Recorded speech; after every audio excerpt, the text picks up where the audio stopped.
우리가 함께 은혜를 나눌 하나님의 말씀은 요한복음 3장 14절부터 21절까지 기록된 말씀입니다. 이제 우리 함께 한 목소리를 읽겠습니다.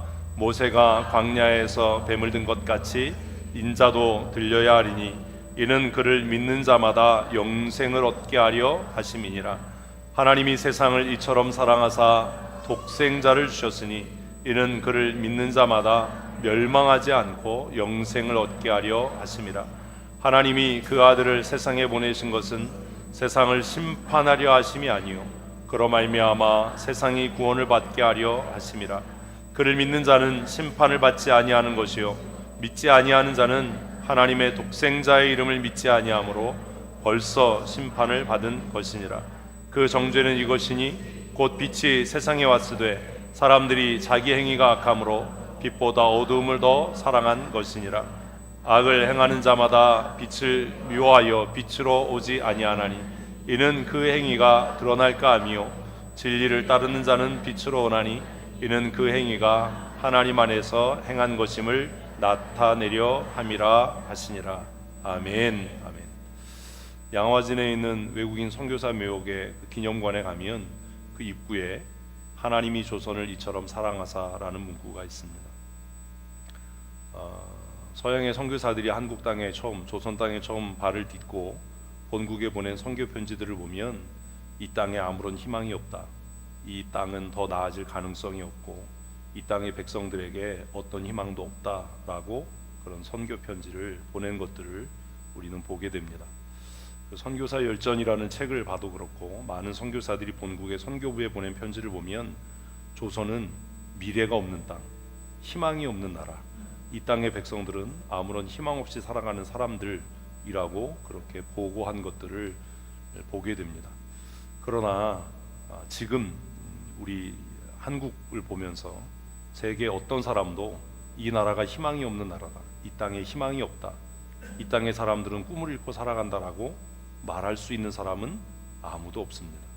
왜냐하면 희망이 없던 이 조선 땅에 하나님께서 이 조선을 그토록 사랑하셔서 하나님의 사람들을 보내셨고 그들로 하여금 더 나은 미래, 더 나은 조국, 더 나은 하나님의 나라를 꿈꾸게 하셨기 때문인 줄로 믿습니다.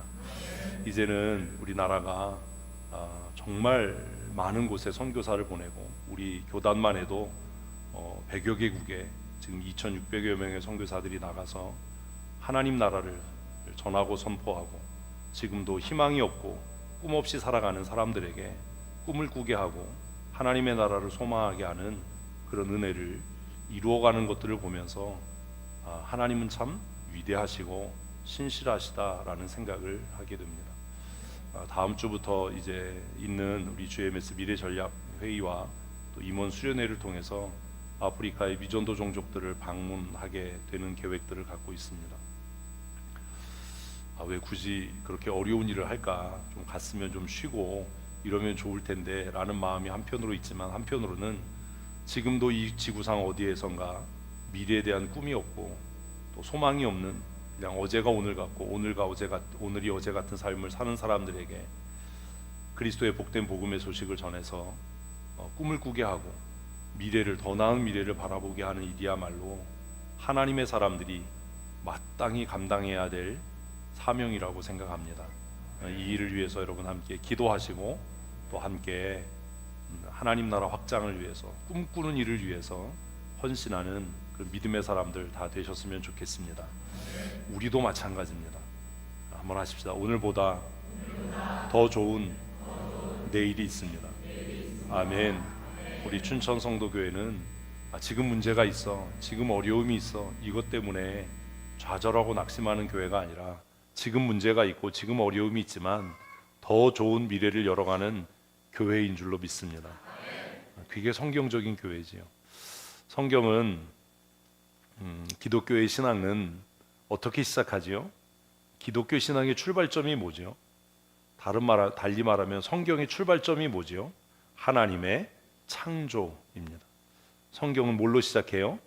창조로 시작해요. 창세기 1장 1절 보면 어떻게 돼 있습니까? 태초에 하나님이 천지를 창조하셨다. 믿으십니까? 아멘. 그런데 하나님이 창조한 그 세계는 공허하고 혼란이 지배하고 그리고 어떤 생명도 없었던, 그래서 모든 세계가 홍어하고 혼란스럽고 공허했다라고 성경은 기록합니다. 그런데 그 하나님께서 그 공허한 세상을 질서 있게 하시고 또 무의미했던 것들의 가치를 부여하시는 창조 사역으로 창세기는 시작합니다. 그리고 그 창조를 다 마치신 이후에 뭐라고 선언하시지요? 하나님께서 보시기에 심히 좋았다. 하나님이 보시기에 심히 좋았다. 그 무질서하고 공허하고 아무런 희망도 없었던 그 공간들이 생명으로 가득 차고 하나님이 세우신 질서로 충만해서 하나님께서 창조를 마치신 이후에 창세기 1장의 맨 마지막 절에 창세기는 이렇게 기록한다고요. 하나님이 지으신 모든 것을 보시니 하나님께서 보시기에 심히 좋았다. 그냥 좋은 게 아니라 심히 좋았다. 이게 기독교 신앙의 출발입니다. 이게 성경의 시작입니다. 그래서 성경은, 기독교 신앙은 지금 공허함과 무질서함 때문에 낙심하는 종교가 아니라 그것을 인간적인 수고와 노력으로 개선하고 뭐 좀 고쳐보고 이런 종교가 아니라 무의미하고 무질서한 그 세상을 오직 하나님의 은혜로, 하나님의 말씀으로 심히 하나님이 보시기에 좋은 세상을 만들어가는 그런 신앙과 종교인 줄로 믿습니다. 종교라고 말하면 좀 그렇지만 하여튼 달리 표현할 수 있는 언어의 한계가 있기 때문에 그렇게밖에는 표현을 못하지요. 그런데 더 놀라운 것은 하나님의 그 심히 보시기에 좋았던 창조의 완성, 그 창조의 정점에 뭐가 있어요? 저와 여러분이 있는 거예요. 사람이라고 얘기하시지 마시고 저와 여러분이 있어요. 하나님께서 모든 창조를 끝마치시면서 그 마지막 창조의 완성에 사람을 만드셨습니다. 그래서 성경은 뭐라고 이야기하죠? 하나님께서 우리가 우리의 형상을 따라 우리의 모양대로 사람을 만들자라고 말씀하셨고, 이 말씀대로 하나님께서는 하나님의 모양과 형상을 따라 저와 여러분들을 만드신 줄로 믿습니다. 옆 사람에게 하실까요? 당신은 하나님의 창조의 영광입니다. 별로 안 믿어지시나 봐요. 별로 안 믿어지세요? 창세기는 그렇게 얘기를 해요. 하나님께서 모든 것들을 만드시고 생명이 충만하게 하시고 그리고 모든 것들이 하나님 보시기에 선하고 아름답게 하신 이후에 그 선함의 완성, 그 아름다움의 완성으로 뭘 하셨다고요? 또 사람이래. 나를 만드신 거예요. 나를 지으신 거예요. 그래서 나는 이 세상의 어떤 피조물보다 존귀한 존재입니다.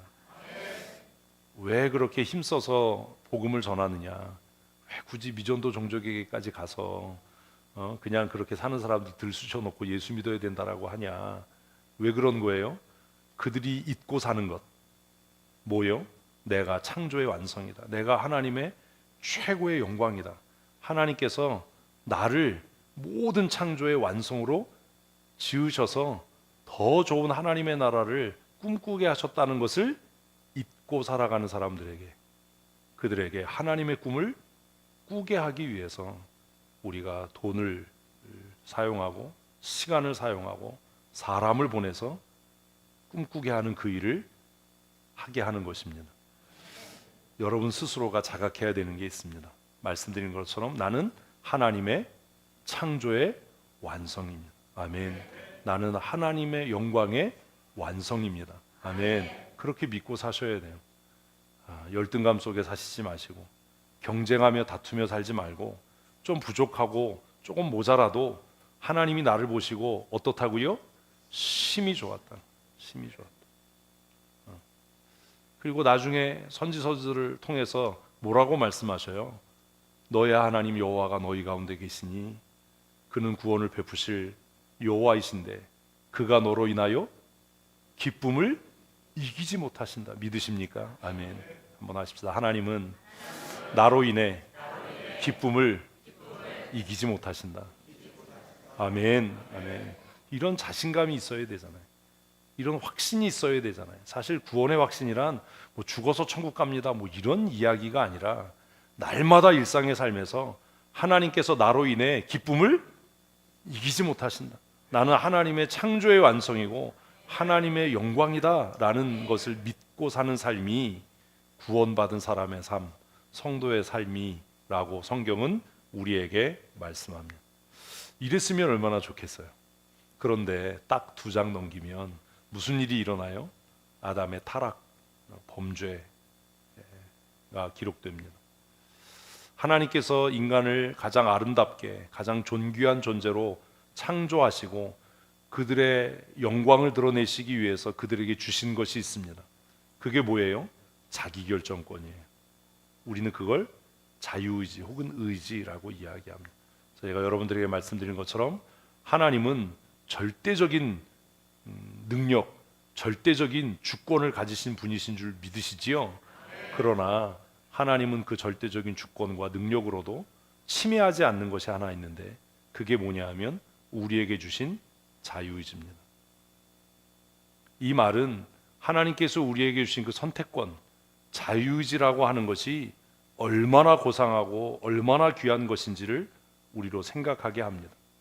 하나님의 절대주권, 어떤 권세도 미칠 수 없는 그 절대주권, 어떤 세력도 거부할 수 없고 대항할 수 없고 대적할 수 없는 그 절대주권을 이렇게 표현하면 좀 위험하지만 무력화할 수 있는 것이 한 가지 있는데 그게 뭐예요?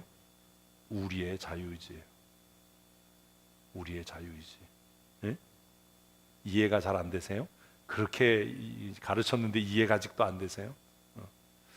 무슨 얘기냐 하면 하나님의 절대주권이 우리의 자유의지를 침해하지 않으므로 아주 극단적으로 얘기하면 하나님의 절대주권을 무력화할 수 있는 유일한 도구는 뭐예요?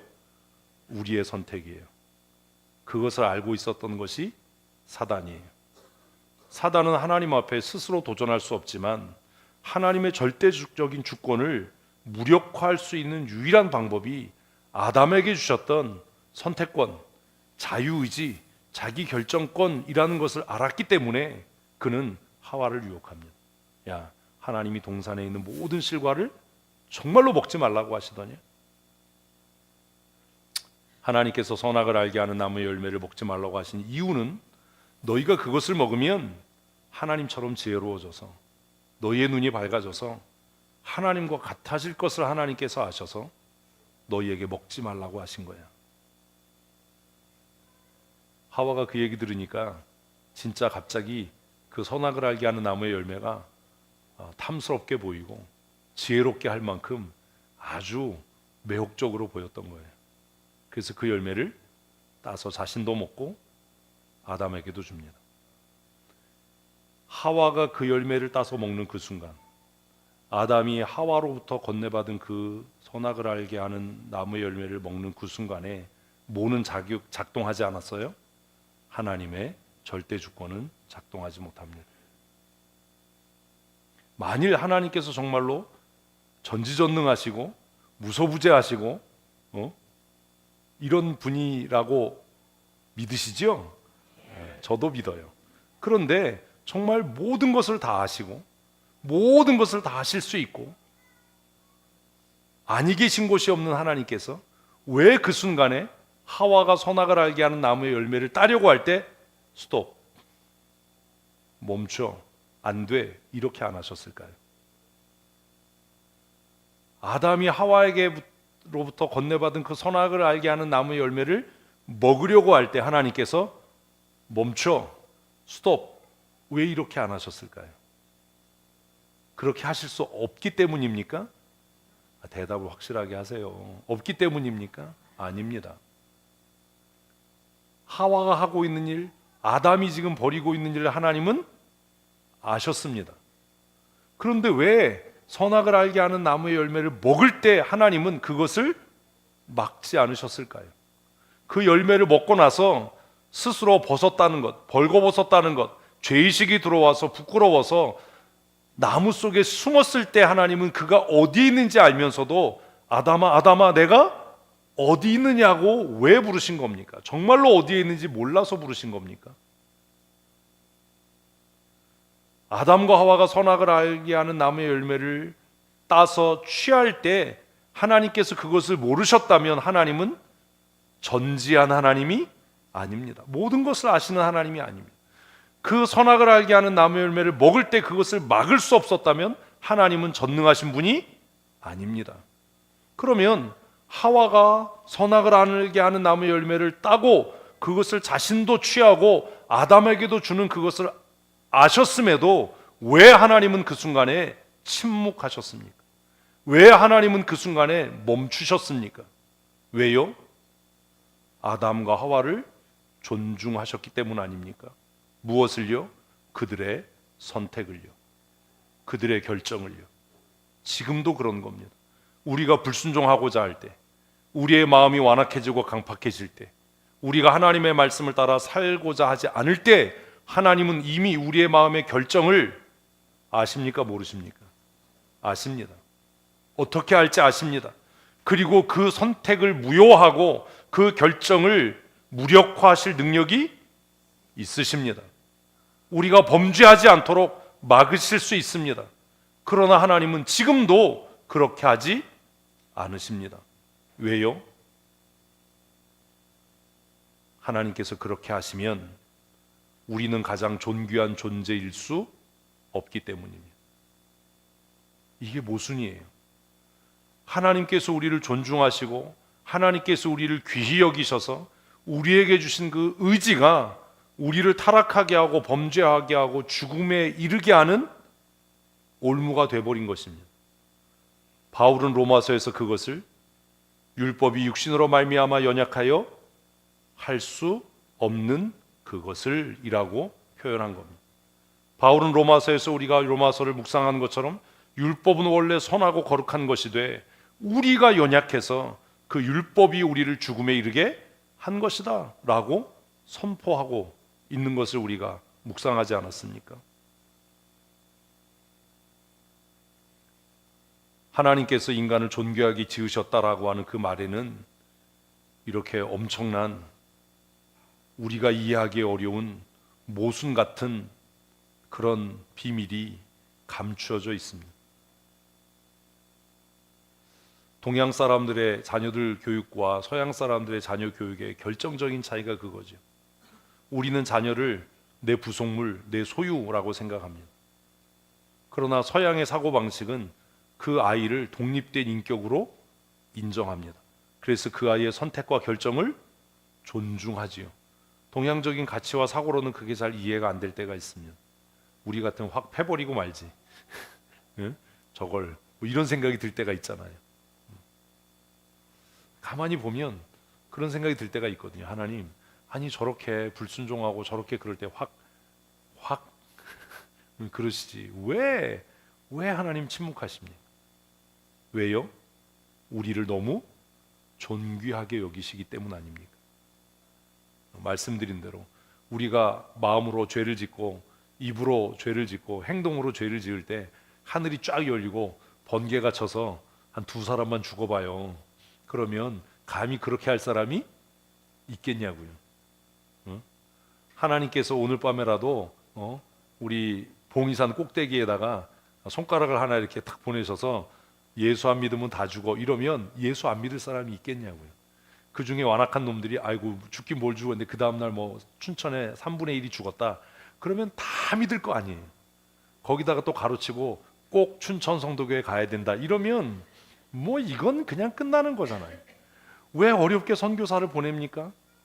아프리카 허공에 미전도 종족 그 가운데 하나님께서 손가락을 보내셔서 메네메넬 대게 루바르시나고 쓴 것처럼 너희들 예수 안 믿으면 죽는다 뭐 이러면 한 번에 세계 선교 끝날 것 아닙니까?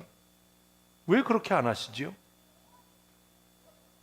손가락 보내는 건 좀 그러면 꿈에라도 하나님께서 나타나셔서 너 예수 안 믿으면 너 끝난다 뭐 이러면 다 예수 믿을 것 아닙니까? 왜 그렇게 안 하시지요? 대답을 하셔야 끝나요. 아까 얘기했잖아요. 하나님께서 우리를 존귀하게 여기시기 때문입니다. 그래서 복음 전도의 사명을 그 천사도 흠모할 만한 사명을 우리들에게 맡기셔서 우리가 수고하고 땀 흘리고 생명을 걸고 물질을 써서 복음을 전할 때 하나님의 나라가 더디고 느리지만 우리가 볼 땐 비효율적이지만 그렇게 이루어져 가게 하신 것도 하나님께서 우리를 하나님과 동등한, 이렇게 표현하면 오해하시면 안 돼요. 하나님의 형상으로, 하나님의 모양으로 지음받은 피조물로 인정하시기 때문입니다. 선교는 참 비효율적입니다. 회교권에 나가서, 제가 이슬람 대책위원이지만 가끔 그런 생각할 때가 있거든요. 20년 30년 기껏 사역했는데 한 사람도 회심시키지 못하는 선교사들도 있어요. 그래서 스스로 낙심을 해요. 내가 지금 뭐 하는 건가? 내가 밥축 내고 뭐 하는 건가? 더 유능한 사람, 더 실력 있는 사람 보내야 되는 거 아닌가? 그럴 때마다 제가 얘기를 해요. 그렇지 않아. 하나님은 전도에 미련한 것을 통해 하나님의 나라를 이루어 가신다. 그러니 그곳에 있는 것만으로도 하나님의 거룩한 일을 이루는 것이다. 아멘. 그래서 제가 선교 편지 보내라는 얘기 그래서 안 하는 거예요. 아니 뭐 터키나 이런 나라에서 선교 편지 보낼 게 뭐가 있어요? 할 일이 없는데. 선교 편지 자꾸 보내라 그러면 소설 써야 되잖아요. 없는 거 막 만들어 써야 되잖아요. 그런 거 하지 마라. 그냥 나가 있는 것만으로도 하나님께서 너를 통해 기뻐하시고 하나님의 나라를 이루실 거다. 그냥 아프지 말고 잘 먹고 잘 살아라. 그게 최고다. 근데 그걸 잘 안 믿어요. 목사님 거짓말이죠? 막 이래요. 진짜라고, 진짜라고.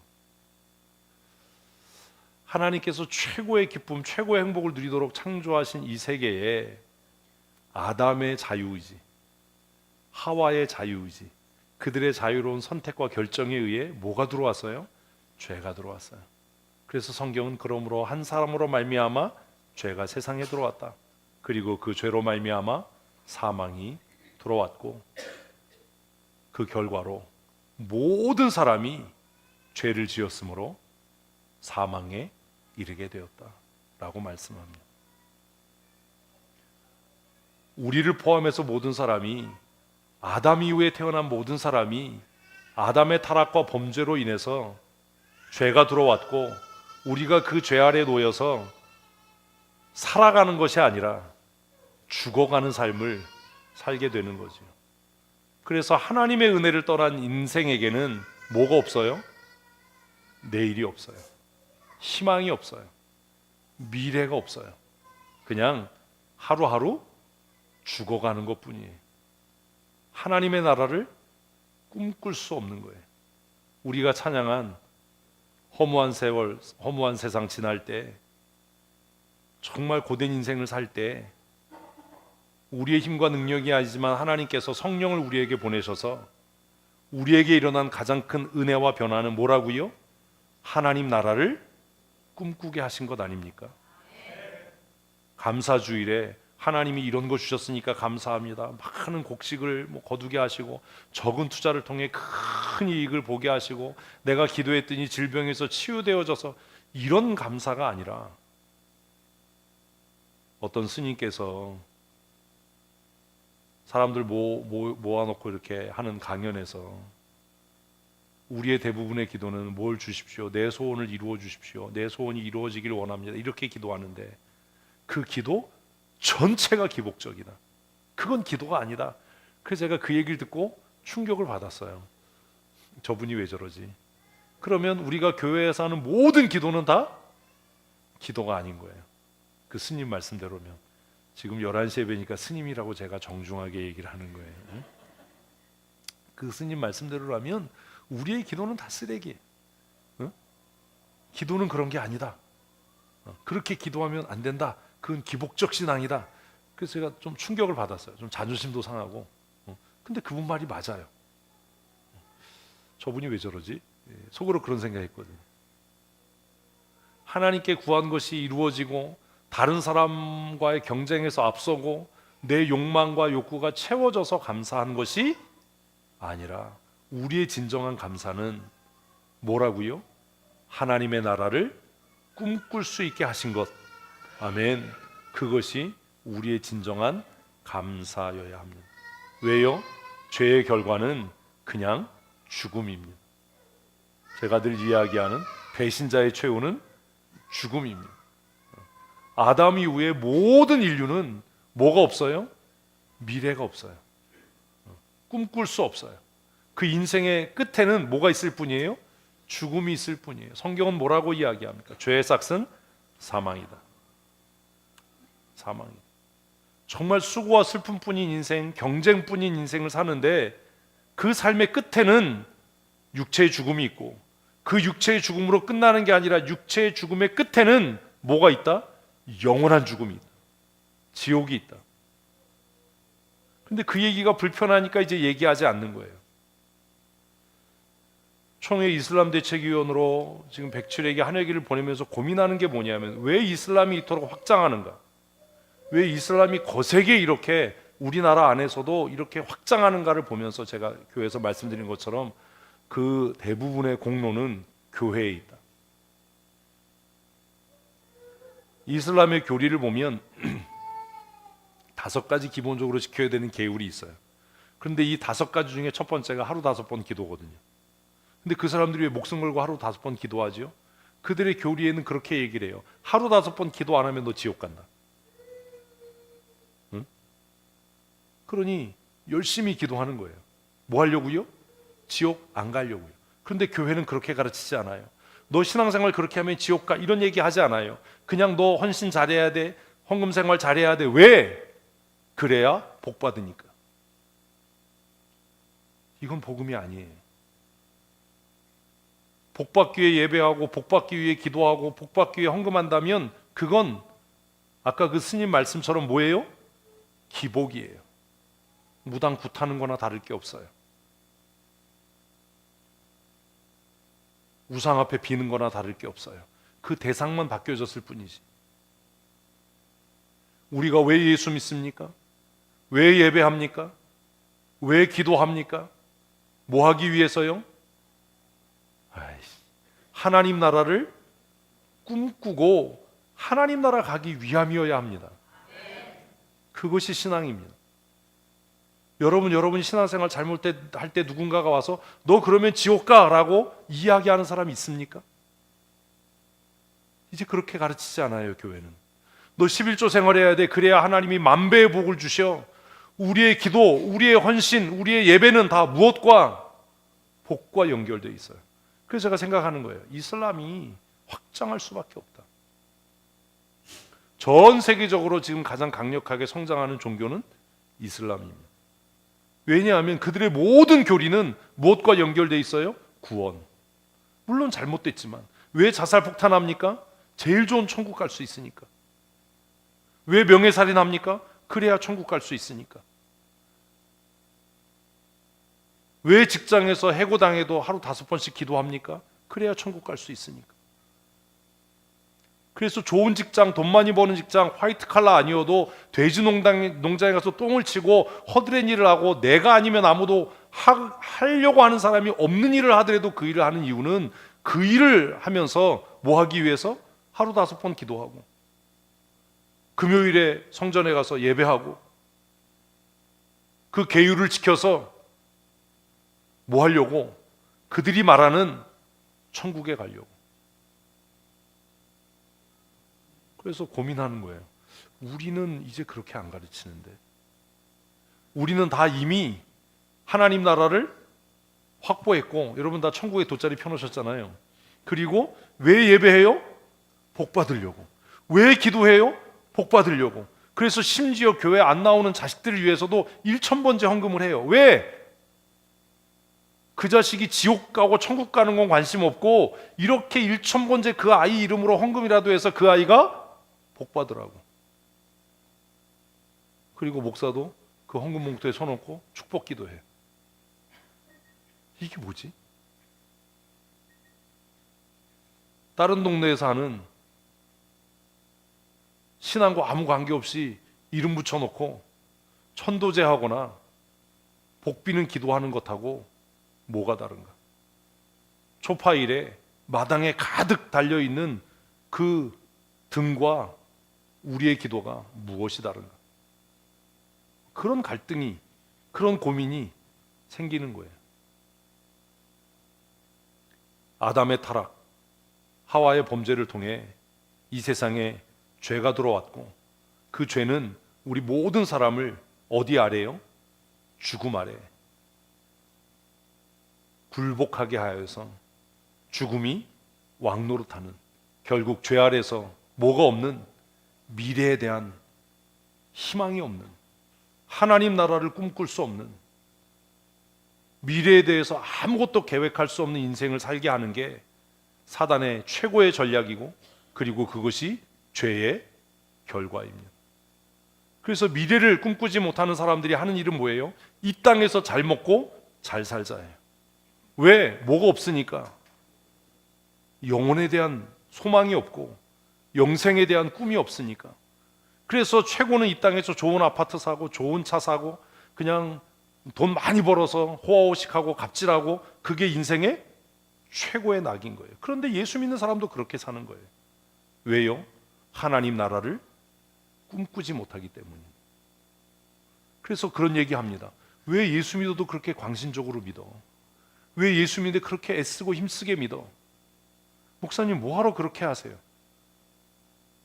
같은 목사인데도 가끔 저한테 그런 사람이 있거든요. 뭐하러 그렇게 힘들게 하냐? 뭐하러 그렇게 애쓰냐? 왜요? 나는 이 땅에 소망이 있는 게 아니야. 나는 뭘 꿈꾸고 살아? 영원한 나라, 하나님의 나라를 꿈꾸고 살기 때문에. 하나님 나라, 영원한 나라를 꿈꾸고 살았더니 이 땅의 삶이 고단하고 힘든 게 아니라 그 하나님 나라를 꿈꿈으로 인해 이 땅이 뭐가 되더라? 하나님 나라가 되는 은혜를 주시더라. 아멘. 그런 거예요. 이 땅에 하나님 나라를 만들어가는 게 아니라 그 영원한 하나님의 나라, 그 복된 하나님의 나라를 꿈꾸고 소망하며 사니까 그 하나님의 나라의 영광이 이 땅에 임하게 되고, 우리가 찬양하는 대로 그 어디나 내가 머무는 그곳이 하나님 나라가 되는 은혜를 주시는 줄로 믿습니다. 그게 기복적인 신앙과 하나님 나라를 꿈꾸는 신앙의 결정적인 차이인 겁니다. 요한복음 3장에서 요한은 갑자기 하나님께서 우리로 하여금 하나님 나라를 꿈꾸게 하셨다라는 이 이야기를 하면서 모세의 이야기를 차용해서 씁니다. 광야에서 모세가 놋뱀을 든 것 같이 인자도 들려야 할 거다. 지난번에 난생 처음 사람들이 흔히 말하는 성지순례라고 하는 여행을 가서 그냥 그러고 왔는데, 하여튼 요르단 쪽에 넘어가서 간 곳이 광야가 내려다 보이는 언덕에 있는 그 모세가 뱀을 들었다고 하여튼 뭐 그럴 것이다잖아요. 언덕 위에 큰, 이게 뭐냐 하면 구리뱀이에요. 뱀같이 안 보이죠? 구리뱀. 언덕 전망대 위에다가 그냥 엄청나게 높게 만들어 놨어요. 사람들이 가서 만지고 그 밑에서 기도하고 별짓들을 다 해서, 별 아주 가지가, 전 세계 가지가지 아주 그냥 다 모여서 아주 가지가지. 제가 하도 막 뭐라 그러니까 우리 팀은 가서 이렇게 붙잡고 기도하고 싶지. 아주 그냥 아주 이제 다치리 해버려 아주 그냥. 어디서 그냥 구리뱀을 이렇게 만들어놨어요. 광야가 쫙 내려다 보이는 언덕 꼭대기.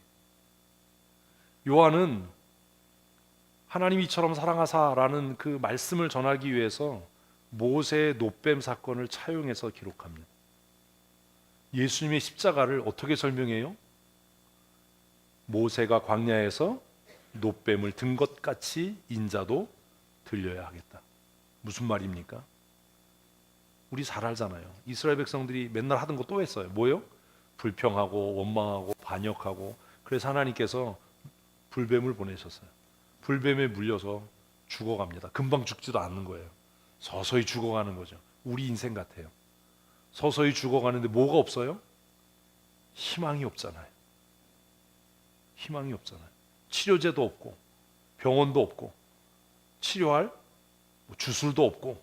그래서 놋뱀에 물린 사람마다 서서히 죽어가는 거예요. 그들이 서서히 죽어갈 때 뭐가 사라지는 거예요? 내일에 대한 꿈, 미래에 대한 희망이 사라져가는 거예요. 그래서 요한복음을 읽으면 요한이 모세가 광야에서 노뱀을 든 것처럼 인자도 들려야 하겠다. 이 말이 결국 죄로 죽어가는 우리의 인생에 대한 이야기구나. 뭐가 없이 살아요? 희망 없이 사는 거예요. 희망 없이 서서히 죽어가는 거예요. 그 고통 속에서. 모세가 하나님 앞에 기도합니다. 하나님께서 모세의 기도를 들으시고 뭐라고 이야기합니까? 노뱀을 만들어서 장대에 높이 달아라. 그걸 쳐다보는 자들은 구원을 얻을 거다. 그렇게 말씀하셔요. 그래서 또 이제 혼란스러워지는 거예요. 우리는 그냥 하나님의 선택, 하나님의 예정으로 구원받는다라고 그렇게 가르치고, 이게 장로교 교리잖아요. 그렇게 믿어요. 그런데 노뱀 사건을 보면 어떻게 구원 얻어요? 내 선택이에요.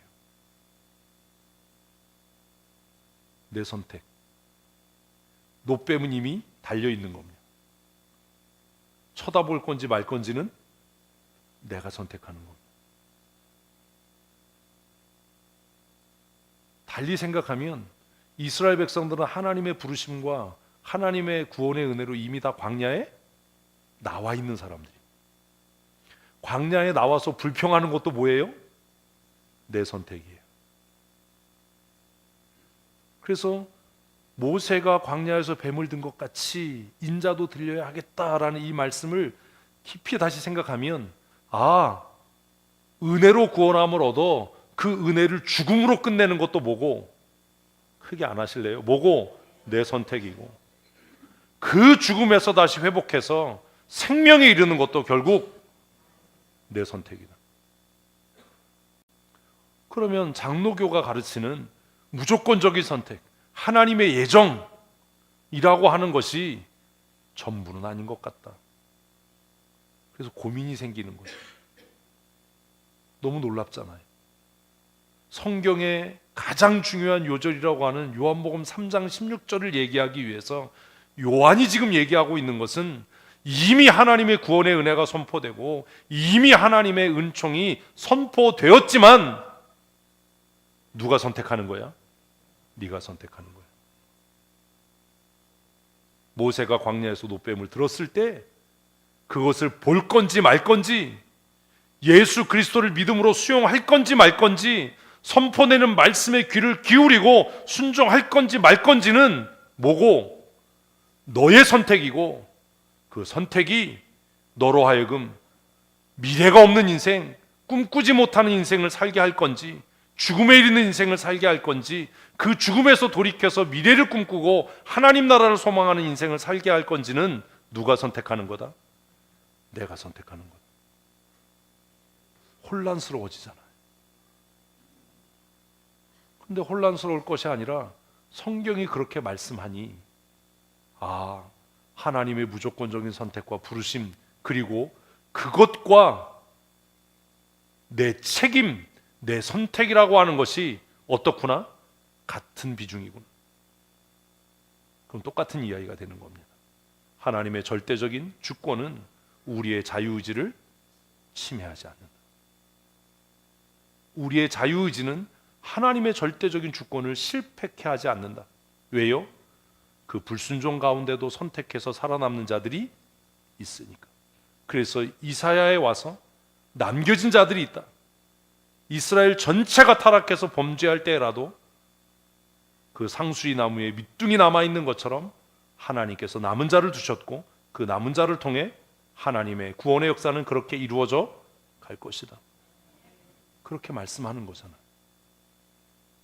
그래서 15절에 뭐라고 이야기합니까? 이는 그를 믿는 자마다. 뭐 하는 자마다? 믿는 자마다. 뭐예요? 나의 선택이에요. 믿는 자마다 영생을 얻게 하려 하심이라. 모세가 광야에서 노뱀을 들고 누구든지 불뱀에 물려서 지금 죽어가는 자, 고통 가운데 있는 자, 내일에 대한 희망이 사라지고 슬픔이 가득한 자는 눈을 들어 이 노뱀을 보면 살아날 수 있다. 내일을 꿈꿀 수 있다. 다시 생명의 그 환희를 누릴 수 있다라고 얘기할 때 그런 사람이 있었겠죠. 뭔 소리야. 해독제를 바르든지 누가 신령한 사람이 와서 손 얹고 기도를 해주든지 독을 제거하든지 그러지 않고 내가 어떻게 이 노뱀의 독에서, 아니 불뱀의 독에서 해독이 돼서 생명을 얻을 수 있겠나 라고 생각하고 그 노뱀을 보지 않은 사람은 그 고통 가운데 죽었을 거예요.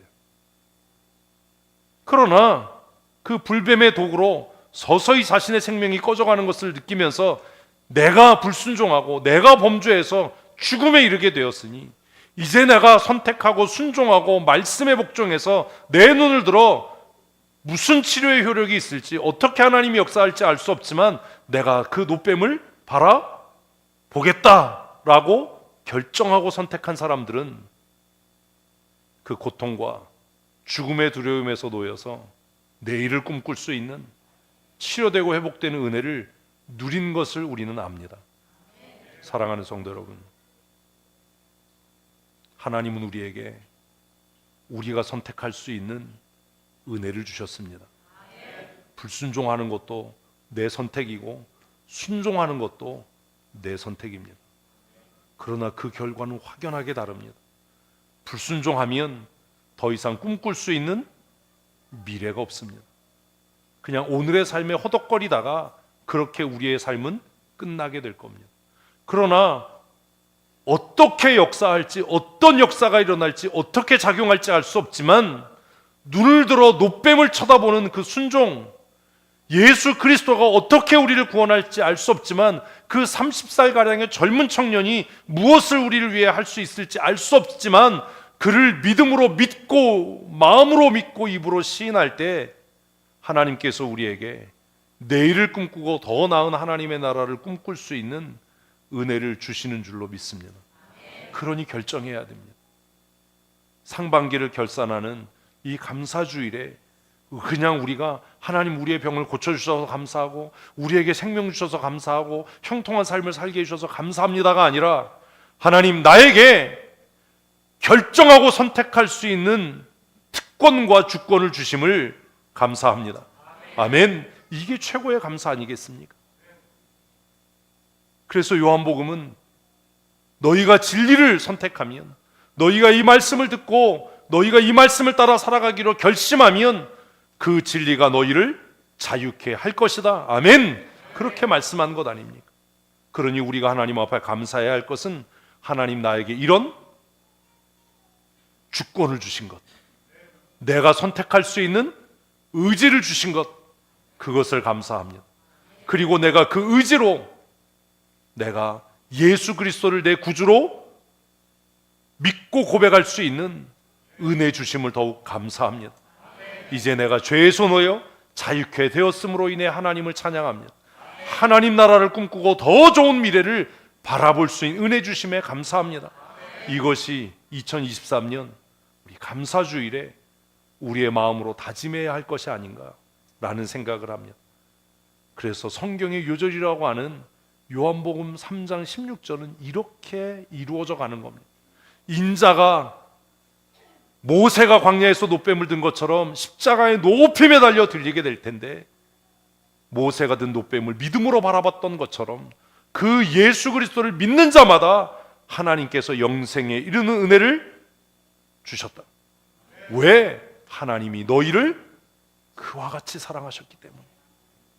하나님이 세상을 이처럼 사랑하셔서 그 독생하신 아들 예수 그리스도를 이 땅에 화목제물로 보내셨고 십자가에 못 박아 죽게 하셨고 채찍에 맞고 피 흘려 고난당하게 하셨으므로 이제 우리의 믿음의 눈을 열어 의지로 선택해서 그를 믿고 고백하는 자는 멸망치 않고 더 이상 죄의 지배 아래 살지 않고 사망이 왕노릇한 삶을 사는 것이 아니라 생명의 법이, 성령의 생명의 법이 우리의 삶을 주장하는 삶을 살게 하신다.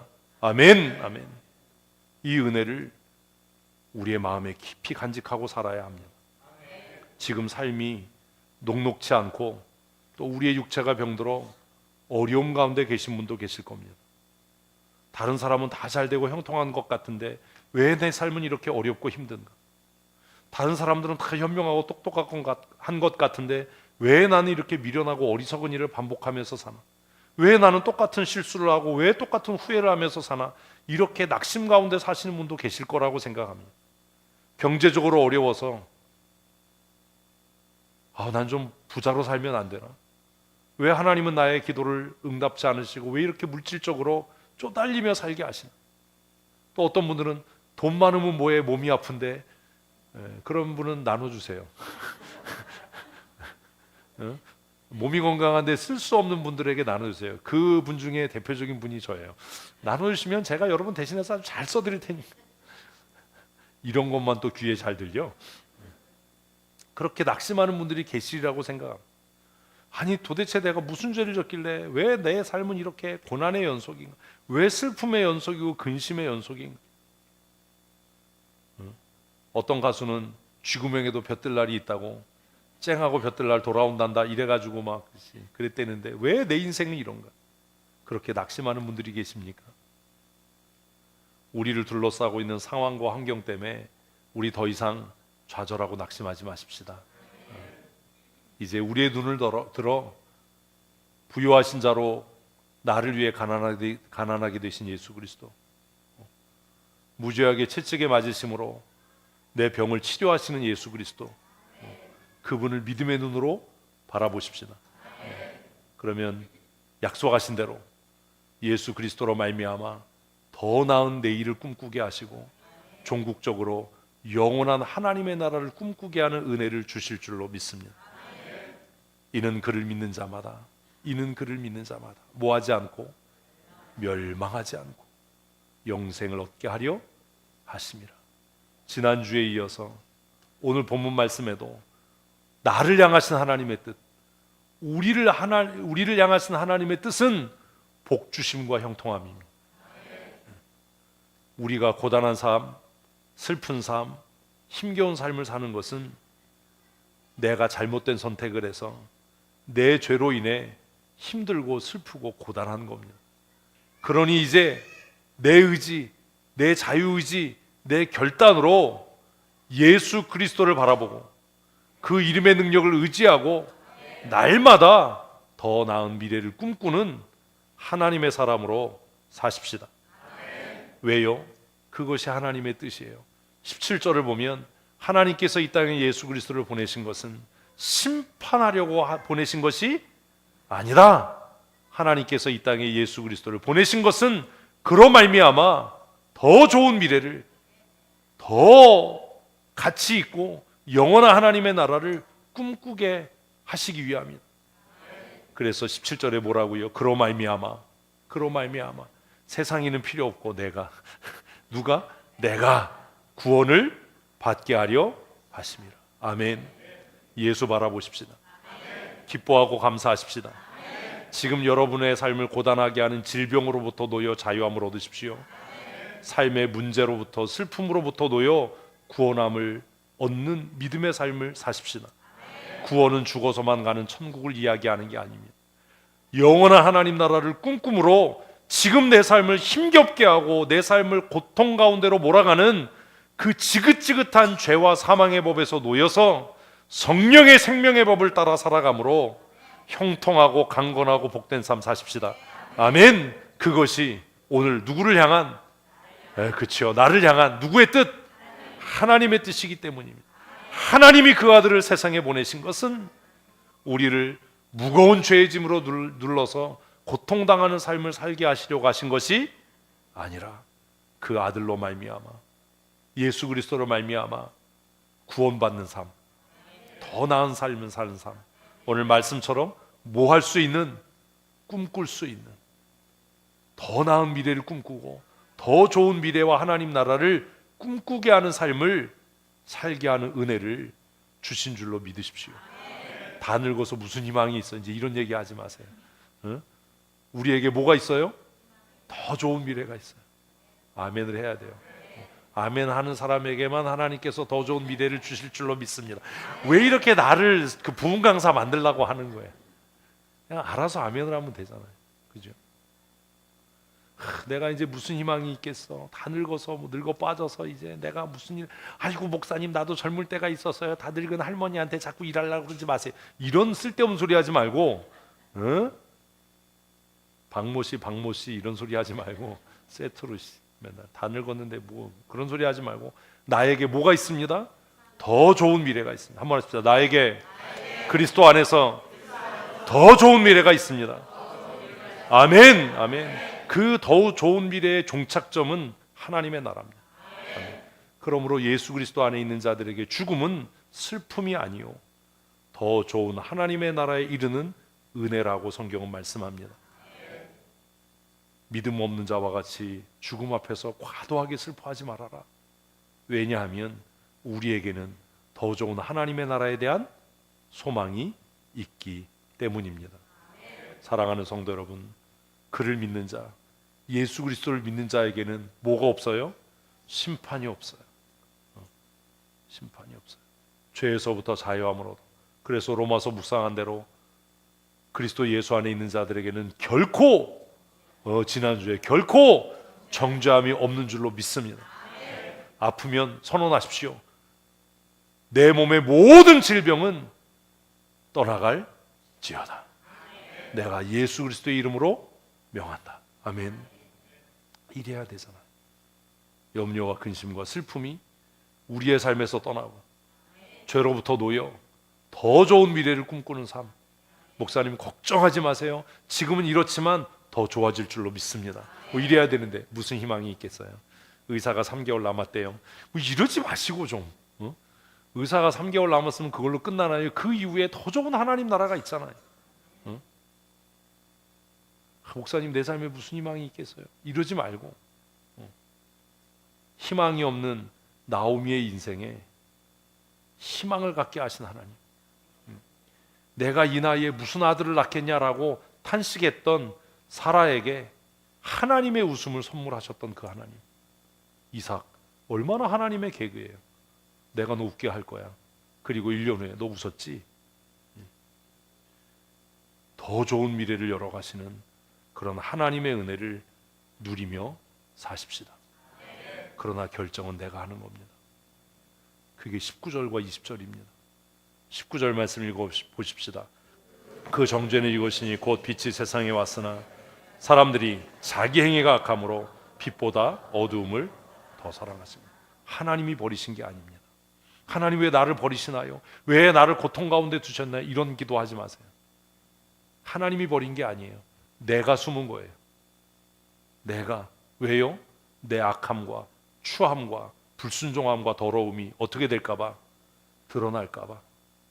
그래서 내 결정과 내 선택으로 지질이 궁상 떨며 사는 거지 하나님께서 우리의 인생을 힘들게 하시는 게 아닙니다. 그게 19절입니다. 세상에 비친 예수 그리스도가 오시고 우리에게 희망 주시고 생명 주시는 그리스도가 오셨는데 그 빛 앞으로 가자니 뭐가 드러나요? 나의 추함과 죄가 드러나서 그들은 빛 앞으로 가지 못합니다. 악을 행하는 자마다 빛을 미워합니다. 그래서 그들은 결국 자신의 의지의 선택으로 멸망의 깊은 잠을 자게 되는 것이지요. 그러나 의를 행하는 자들은, 진리를 따는 자들은 그들과 달라서 스스로 빛으로 나아가게 되는 겁니다. 사랑하는 성도 여러분, 숨지 마십시오. 숨지 마십시오. 찬송의 가사처럼 우리가 곁길로 피해도 주님께서 오셔서 너 왜 자꾸 구석으로 가냐? 왜 어두운 데로 가냐? 피하지 말아라. 피하지 말아라. 내가 너의 죄를 사하고 내가 너를 정케해서 너로 더 좋은 하나님 나라를 꿈꾸게 하마. 아멘. 그렇게 말씀하시는 주의 음성을 들으셨다면, 혹시 우리의 죄가 깨달아졌다면 회개하십시오. 돌이키십시오. 하나님, 나는 죄인입니다. 그러나 내가 내 능력으로 내 죄를 어찌하지 못해서 예수 그리스도의 보혈의 공로를 의지하여 주께로 갑니다.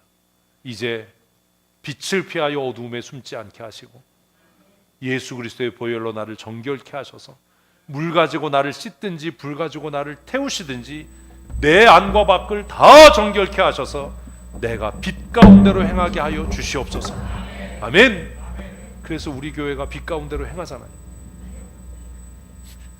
무슨 소리인지 못 알아듣는 사람은 어쩔 수가 없어요. 우린 다 빛의 자녀입니다. 얼마나 성경적인. 목사님들 만나면 그런 얘기 하거든요. 건축 끝났다며 빛은 없어. 우리는 빛 가운데로 거합니다. 빛 가운데 거하기 위해 우리는 예배당을 건축했고 우리는 빛의 자녀로 살아갑니다. 이제 어두움과 결별하십시오. 오늘 상반기 결산하는 이 감사주의를 보내면서 여러분의 마음으로 결심하셔야 합니다. 주눅들지 마십시오. 피하지 마십시오. 당당하고 담대해지십시다. 왜요? 내 의와 내 힘이 아니라 오직 그리스도의 보혈이 우리를 깨끗게 하고 정결케 하는 줄로 믿어서 이제 어두움의 자녀가 아니라 빛의 자녀로, 빛 가운데 행하는 하나님의 사람으로 살아가십시다. 그래서 내일을 꿈꾸게 하시고 더 좋은 미래를 열어가시는 하나님의 은혜를 누리며 날마다 감사하는 삶 사는 저와 여러분 다 되셨으면 좋겠습니다. 하나님께서 우리에게 더 좋은 미래를 꿈꾸게 하시고 마침내 영원한 하나님 나라를 꿈꾸게 하시는 줄로 믿습니다. 죽기밖에 더 하겠습니까?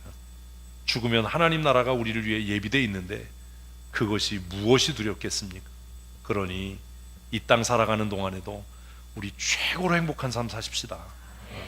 지난주 말씀 이어서 하나님은 우리가 최고의 인생 살기를 원하십니다.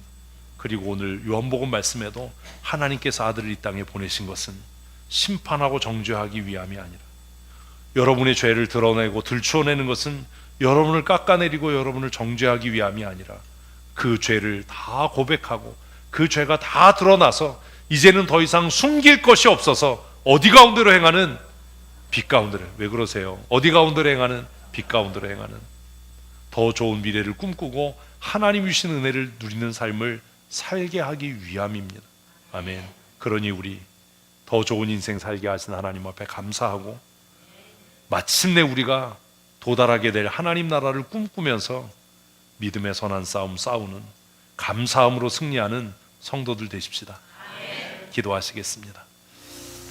우리를 죄악 가운데서 구원하신 우리 구주 예수 그리스도의 크신 은혜와 독생하신 아들 예수 그리스도를 우리의 죄를 위해 이 땅에 보내신 아버지 하나님의 크고 놀라우신 사랑하심과 지금도 우리 가운데 임재하셔서 충만케 하시며 교통하시고 우리로 하여금 하나님 나라를 꿈꾸게 하시고 더 좋은 미래를 열어가게 하시는 성령 하나님의 충만케 하시며 감동케 하시는 은혜와 역사하심이 오늘 감사주의를 하나님 앞에 기쁨으로 예배하며 하나님이 주시는 은혜를 힘입어 또 나의 의지의 결단과 선택으로 말씀에 즐거이 순종하고 하나님 앞에 기쁨으로 감사함으로 더 좋은 미래와 영원한 하나님 나라를 꿈꾸며 살아가기로 다짐하는 사랑하는 주의 권속들 머리머리 위에와 그들의 가정과 그들의 사랑하는 자녀들과 출입하며 경영하는 일터와 사업장 위에 영원토록 함께 있을지어다. 아멘.